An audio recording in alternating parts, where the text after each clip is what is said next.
Favorite clips in Camtasia. I'm used to marking favorite clips in Final Cut Pro, but Camtasia doesn't have that option until now. It's not an option, it's a workaround.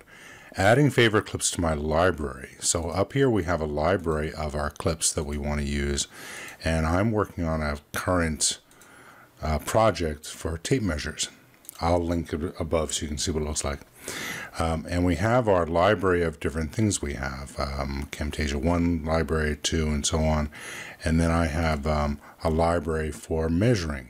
Here's my measuring clips library. It's a custom library.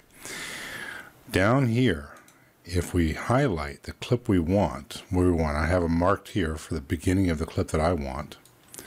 And then I stretch it out to where I want to finish. And this is going to be my clips for 16th marks on a tape measure. And we pull it all the way over here until I'm done. And there's about the end. And so I'm going to listen to it here and just double check. And of course 1 would be 16/16. And we're going to go down to 37. All right, so that was the end. I want to finish it right here. And I close it there. And now I use the keyboard shortcut of Command or Control Shift A. Now I think this may only be Windows. On a Mac you could probably right click, but here I can also right click and say Add Timeline Selection to Library.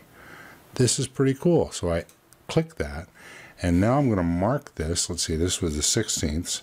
So I'm going to mark this 16ths on paper, because this is my paper version as opposed to the tape measure. Click OK, and there is the favorite clip.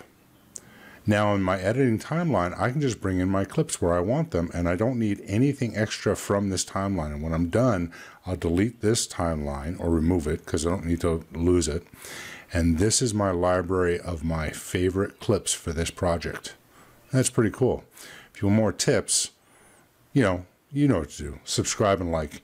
And have a great day. Thanks. Bye.